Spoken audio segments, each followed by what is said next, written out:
Hello and welcome to another episode of Mashup Mania, where we take two games and mash them into one even better game. I've been playing a lot of Link's Awakening for Switch lately, and I couldn't help but think the Chamber Dungeon mode they introduced is a bit lacking. For those unfamiliar, Chamber Dungeons allow the player to take set room layouts from the dungeons of Link's Awakening and arrange them into your own custom dungeon layouts, which on paper sounds really cool, but then you play it and realize it's more of a puzzle than a dungeon creator, which got me thinking, what if we took this mode from Link's Awakening and combined it with another big Nintendo franchise that has a game with almost limitless creative potential? I'm of course talking about Mario Paint. From making your own funky music tracks to playing around in the Super Mario Maker 2, the Mario level creator that has taken the Switch by storm, and to a lesser extent the Wii U back in the day. Now, while not the most original idea I've had on this series, I think it's definitely worth taking a look at. So today on Mashup Mania, we'll be taking the gameplay mechanics of Link's Awakening and many other 2D Zelda games and combining them with the level creation tools of Super Mario Maker 2 to make the match made in heaven known as Super Zelda Maker. The basic idea of which is as follows.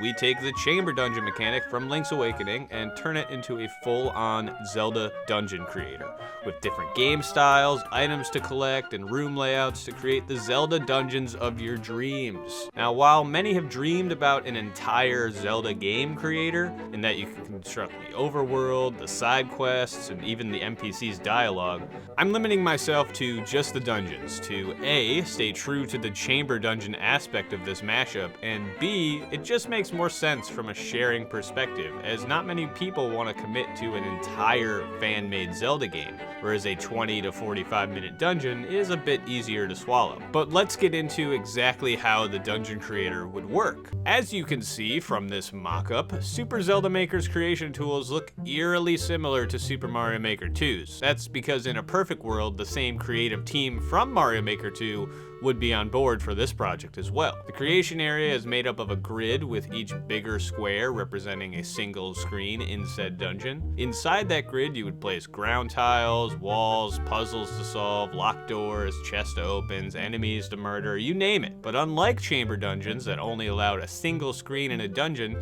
before transitioning to the next, Zelda Maker allows for some bigger room layouts, in addition to the more traditional single screen experience to give the players and the creators a bit more room to breathe. For example, if you wanted a big 4-room sized chamber in the middle of your dungeon, you can. You want to make a really long hallway?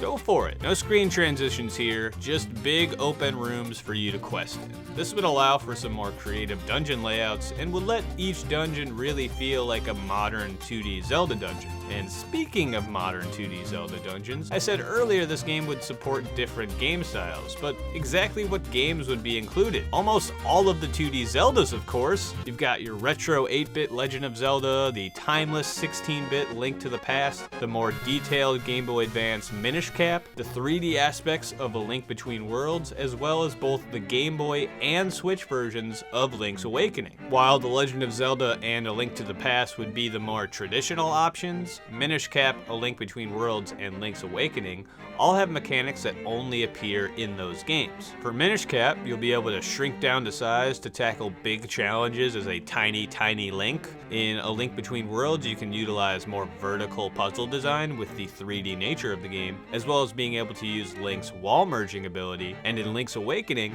you can create unique 2D passageways between rooms of the dungeon, complete with Mario enemies galore. Similar to the extra game style in Super Mario Maker 2, you'll only be able to use each game's specific mechanics in its respective game mode, but I can already see those mechanics being used to make some great dungeons, and it gives more value to each game style that you choose. But let's get into the nitty-gritty of the dungeon creation now, shall we? So aside from the basic stuff like walls, floor tiles, and enemies, you have a lot of stuff to play around with in the creator mode. You can place pots and patches of grass for players to find items like hearts, arrows, and bombs, bombs. You can make secret rooms that won't appear on the map. You can place on and off switches that activate these pillars to block off players from certain rooms. You can make sliding block puzzles, some item-based puzzles, enemy-centric puzzles, puzzles that happen over the entire span of the dungeon. You can make a lot of puzzles, alright? That's like half the Zelda experience, you know? You can even set the amount of hearts you want players to start with, thereby making a sort of difficulty level for your dungeon, or even make some fairy fountain rooms with customizable effects, like increased movement speed or larger consumable item bags. As you sift through your options while you're creating your dungeons, you'll find that a couple requirements do need to be met before it can be finalized. For one, you'll need to place a key for each locked door you place, as you can't make it impossible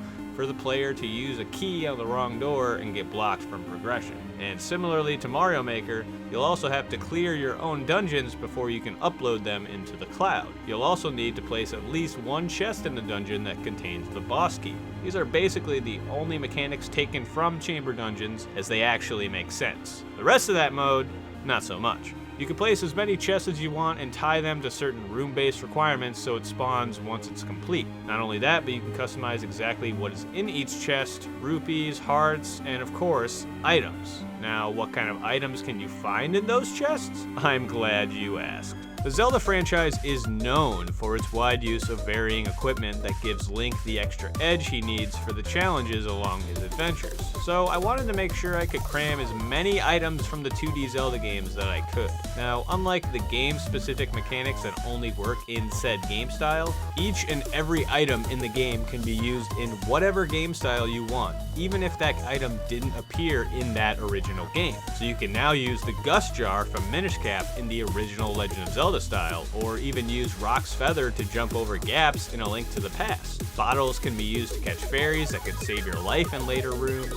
The Ocarina can be used to warp back to the start of the dungeon to limit backtracking. You can find more powerful swords or more durable shields. All sorts of upgrades await you in Zelda Maker. So here's a full list of all the items I chose to be used in the game. I'm not going to go into detail on all of them individually, but just know they work just how you expect they would. Bows shoot arrows, bombs blow up, you get it. Not only can you find these items in chests around the dungeon, but as the creator, you can set whether or not the player starts with any of those items already. So if you wanted the player to have bombs to start, but have to find the hook shot to progress, you can do that. Or you can just give them all the items at the start so they can just tear through any enemies or bosses that come their way. And speaking of bosses, what kind of Zelda Maker would this be if we didn't have bosses? You got mini bosses, big bad bosses, 2 bosses at once, you name it, Zelda Maker has it. I have curated a list of the best, in my opinion, 2D Zelda bosses, and would love to see these guys in an official Zelda Maker one day.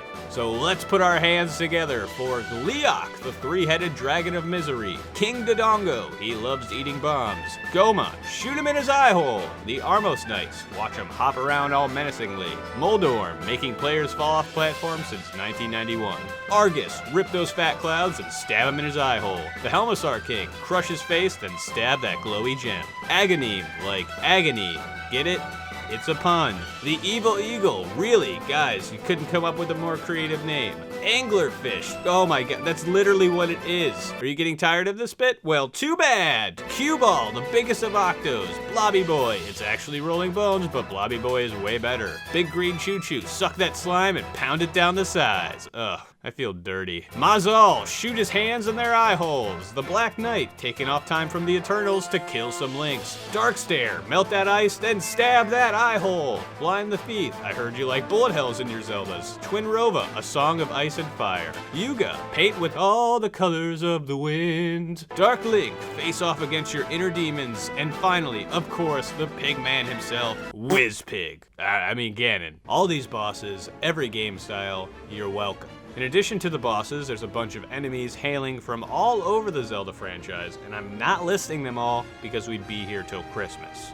How many enemies and where you would place them could be the key from turning a boring, easily completable dungeon into a hellscape of pain and horrors the world has never known. It's all your call. So those are all the major bullet points from the actual dungeon creator, but what about extra game modes? I think a lot of them would be similar to Mario Maker 2's own extra modes. A story mode with developer-made dungeons, endless challenges, a dungeon world to view and play other players' dungeons. Even 4-player online dungeon crawling would be an amazing addition. Think about it, you draw the 4-sword and split into the 4 colored links, and boom, cooperative dungeon crawling. Or competitive, as each link scrambles to throw their opponent down as many pits as they can. Now that I'm thinking about it, a battle arena would be pretty cool too. This is all under the assumption that they can get the Switch's online working well, which, you know, is all pretty basic stuff, but it's really essential to making Super Zelda Maker feel like a complete package. But for now, all we can do is hope. Hope that Nintendo will heed our prayers and put a Zelda Maker project into production. Series director Eiji Aonuma has gone on the record saying if people like the Chamber Dungeon mode, he'd keep the idea of a Zelda Maker in mind, so it can only be a matter of time. But that's everything I have for a Super Zelda Maker game. Did I cover everything you could dream of? If not, put your ideas about a Zelda Maker in the comments, and while you're at it, like this video and subscribe to the channel for more from Mashup Mania. While we wait on an official Zelda Maker project, one awesome guy that goes by Dream Mix has taken this dream, and turned it into reality. The game is called Adventure Maker, and it pretty much looks exactly what I've been talking about, only on PC rather than Switch, and without the Zelda licensing. You can download it at Dream Mix's Patreon page right now. I'll leave the description in the link below. So you should definitely go check that out and give this game a go. But until next time, it's a secret to everyone, fam.